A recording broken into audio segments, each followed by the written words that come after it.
তুমি আগামী স্বরাষ্ট্রমন্ত্রী, আমার আগাম অভিনন্দন গ্রহণ করবে। যে আজকে অলরেডি আমরা আমরা নাসিরউদ্দিন পাটোয়ারি এরকম একটা ভিডিও ফুটেজও দেখেছি ঢাকাতেই। তো ইনশাল্লাহ এরকম একটা পরিস্থিতি হবে। আপনাকে অনেক অসংখ্য ধন্যবাদ পাটোয়ারি। আপনি ইলিয়াস ভাই, আরেকটা বিষয় অ্যাড করার ছিল, জি ইফ ইউ অ্যালাউ মি। আমি আজকে যেটা বুঝলাম, আমাদের 110টা কেন্দ্র আছে ঢাকা হাটে, অন্য জায়গায় তো আরো বেশি। সেখানে যেটা দেখলাম যে প্রত্যেকটা কেন্দ্রে তারা যে প্রিপারেশন নিচ্ছে, 300-400 করে লোকে প্রিপারেশন নিচ্ছে এবং সবাইকে টাকা দিয়ে প্রস্তুত করা শুরু করেছে। পুলিং এজেন্টদেরকে বলতেছে যে 9টা থেকে 11টা পর্যন্ত সব কেন্দ্র দখল করে ফেলতে হবে, বাকিটা পরেরটা আমরা দেখব।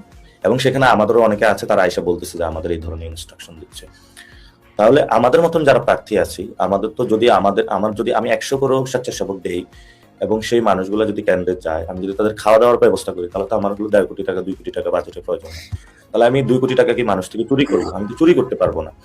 জন্য আমি ঢাকা পুরো বাংলাদেশের মানুষকে বলবো, আপনারা নিজ নিজ থেকে স্বেচ্ছা বাহিনীর ভূমিকা পালন করুন। আপনারা ভোট কেন্দ্রে যাবেন, ভোট কেন্দ্রের সামনে দাঁড়িয়ে থাকবেন, আপনারা নিজের খাবার নিয়ে যাবেন, জায়নামাজ নিয়ে যাবেন, নামাজ পড়ার দরকার হলে ওইখানে নামাজ পড়বেন, ভোট দিবেন, ভোট রক্ষা করবেন। আপনি এত কষ্ট করে আপনার সন্তানের জন্য একটি বাংলাদেশ গঠন করতে চাচ্ছেন, আপনার মা বাবার জন্য, সকলের জন্য দোয়া করবেন যাতে আমরা এমন একটি বাংলাদেশ গঠন করতে পারি। আমরা ফাইট করে যাচ্ছি, সারা দেশের মানুষের আপনাদের জন্য দোয়া আছে। এবং আমি ওনার এই বক্তব্যের সাথে একটু অ্যাড করি, সেটা হচ্ছে যে নাসিরউদ্দিন পাটোয়ারি, আমি আপনাকে বিদায় দিচ্ছি। আপনার যেহেতু অনেক ব্যস্ততা, আপনি চলে যান। আমরা ইনশাল্লাহ বাকি কথা যেগুলো আছে সেটা দাদা আছে, আমরা বলছি। পাটোয়ারি, তোমার ভূমিধ্বজ বিজয় হবে, শুধু তোমার না, নাহিদের ভূমিধ্বজ বিজয় হবে, হাসনাত আব্দুল্লাহর ভূমিধ্বজ বিজয় হবে, সার্জিসের ভূমিধ্বজ বিজয় হবে।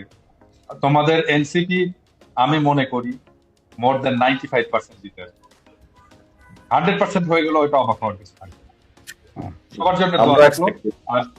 আর তুমি যেহেতু স্বরাষ্ট্রমন্ত্রী হবা, শপথ নেওয়ার আগে আমার সাথে বসবা, অ্যাটলিস্ট কি করতে হবে আমি এটা তোমাকে একটু কিছু কথা তোমাকে বলবো, আর সাজেশন দেবো। এবং আমি তুমি আগামী স্বরাষ্ট্রমন্ত্রী, আমার আগাম অভিনন্দন গ্রহণ করবে।